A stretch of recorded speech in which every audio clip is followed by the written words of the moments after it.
Bonjour, bienvenue dans ce nouvel épisode d'Extrait Audio. Le titre, Ils sont chez nous, un policier à suspense écrit par Lisa Jewell, auteur de plusieurs œuvres, dont celle-ci qui a fait plus d'1 million de lecteurs. L'histoire raconte la terrible histoire de la famille Lamb. Elle commence par la macabre découverte de 3 cadavres et un bébé abandonné dans la demeure familiale, située à Chelsea en Angleterre. Faute de preuves, l'affaire est vite classifiée par la police.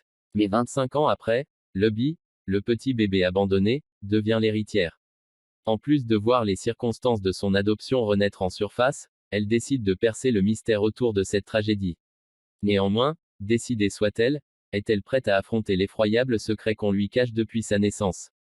N'oubliez pas, l'audiobook est offert juste en suivant les étapes dans le tuto dans la suite de la vidéo.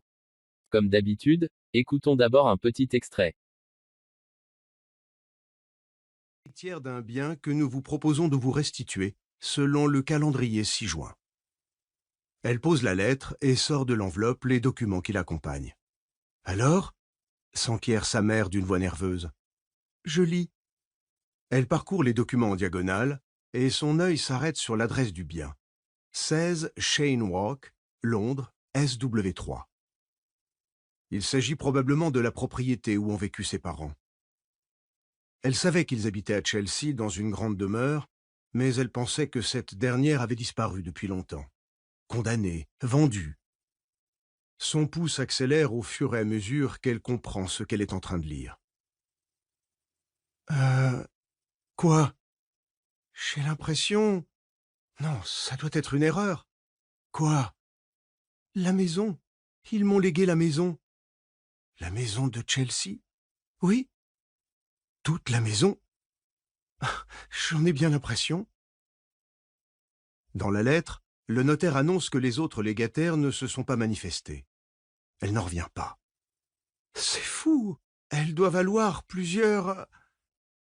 Libby respire profondément et contemple le plafond. Ils ont dû se tromper, ce n'est pas possible. Va voir le notaire. Appelle-le. Prends rendez-vous. Demande-lui s'il n'a pas fait une erreur, s'il est sûr de lui. Et si c'est bien ça? Dans ce cas, ma chérie, commence sa mère avant d'inspirer ce que Libby imagine être une bouffée de cigarette, tu vas devenir très riche.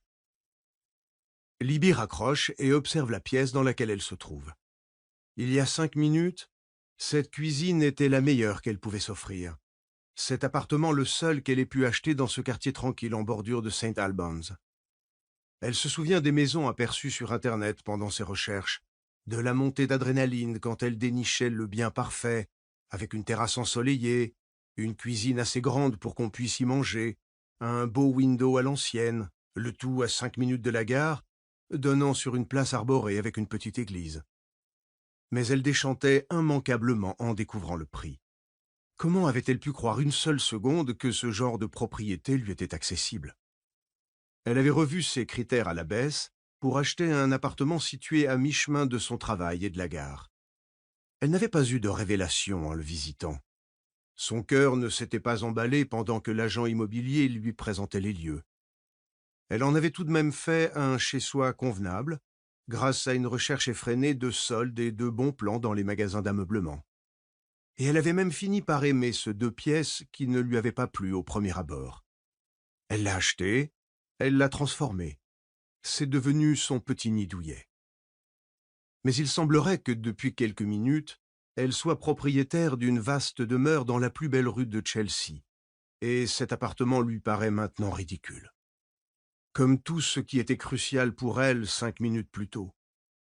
L'augmentation annuelle de 1500 livres qu'elle avait obtenue au travail, le week-end à Barcelone organisé pour un enterrement de vie de jeune fille, en prévision duquel elle économisait depuis 6 mois, le fard à paupières MAC qu'elle s'était offert la semaine précédente pour se récompenser de son augmentation de salaire, la peur qu'il avait étreinte quand elle avait fait cet écart à un budget mensuel si rigoureux pour se faire plaisir entre les parfums étincelants du magasin de produits de beauté, la légèreté du petit sac se balançant au bout de son bras, l'excitation de déposer le petit poudrier noir dans son vanity, de savoir qu'elle lui appartenait désormais, qu'elle les traînerait probablement à Barcelone, où elle porterait d'ailleurs la robe que sa mère lui avait offerte pour Noël, la French Connection avec des empiècements en dentelle dont elle rêvait depuis des mois. 5 minutes auparavant, sa vie était faite de joies simples, de bonheur au long cours, pour lesquels elle travaillait et économisait, de petites folies sans conséquence qui ne changeaient pas la face du monde, mais qui donnaient assez d'éclat à son quotidien morose pour lui donner envie de se lever le matin et de se rendre à un travail qui ne la passionnait pas vraiment. Les repères de son existence viennent de voler en éclats. Elle range la lettre dans le beau papier de son enveloppe et finit sa tasse de thé.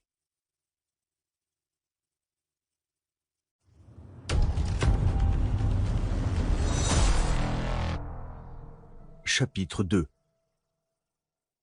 Une tempête se prépare sur la côte d'Azur. Un mur sombre et rougeoyant qui se masse à l'horizon, une moiteur qui pèse sur Lucie. Elle protège sa tête d'une main.